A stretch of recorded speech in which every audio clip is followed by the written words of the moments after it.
On the day Ethan Moore and I are supposed to marry, his adoptive sister, Hazel Moore, threatens to jump off a building. Ethan abandons me in my wedding dress and leaves me jilted for her. As the guests watch me mockingly, I boldly announce, I'll marry anyone who dares walk down this aisle to me. 3 years later, Ethan returns to the Moore residence with Hazel. I'm seated on the couch and enjoying some oatmeal while watching TV. Ethan stares at my baby bump and snarls, "Who's the father of that child in your belly?" I sip my oatmeal and smile faintly. "A member of the Moore family, of course." Chapter Ethan Moore stormed over, his face twisted with rage as he yanked me off the couch. "Shameless, I left with Hazel on our wedding day. I haven't stepped foot in this place for 3 years. How could that child in your belly be mine?" I almost laughed. "I never said it was his. He wasn't the only man in the Moore family. Of course, it's not your child. You're not even worthy of being his father," I said. Hazel Moore's face twisted in shock. "Audrey Smith, even if Ethan ran away from the wedding, he still left you with the title of Mrs. Moore. You've been living a life of luxury in the Moore family. How could you shamelessly get pregnant with someone else's child?" I glanced at her. "You're the adopted daughter of the Moore family, and you had the nerve to seduce your own brother. If we're talking about being shameless, who could possibly beat the two of you?" Hazel's voice turned pitiful as she looked at Ethan. "Ethan, for the past 3 years, we've kept things respectful, yet she's carrying someone else's child and cheated on you." The moment he heard her words, Ethan's fury exploded. He raised his hand and slapped me hard across the face. "You filthy woman, you get knocked up by someone else and still dare to drag me and Hazel into it. Get out now," he shouted. The sharp pain bloomed across my cheek. My head went blank for a second from the force of the slap.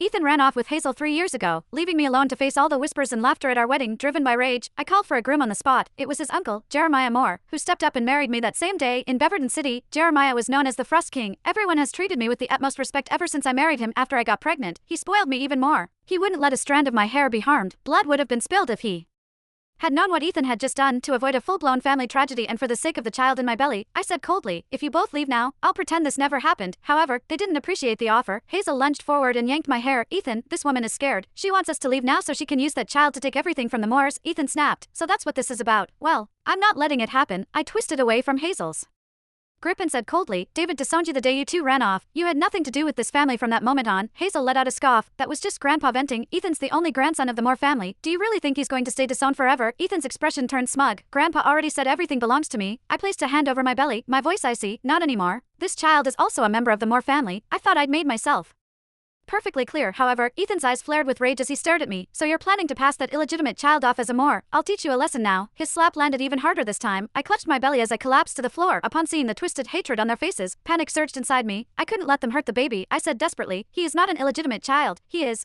Chapter before I could say another word, Ethan bent down and grabbed the shattered porcelain bowl of oatmeal off the floor. He shoved the shards and oatmeal straight into my mouth. "Hazel and I have struggled to survive for the past 3 years, yet you've been leeching off the Moore family, living in comfort with that child in your belly. Well, let me make sure you get your fill today." He barked. I instantly choked, unable to speak. The sharp pieces of porcelain cut into the inside of my mouth, and blood gushed across my tongue.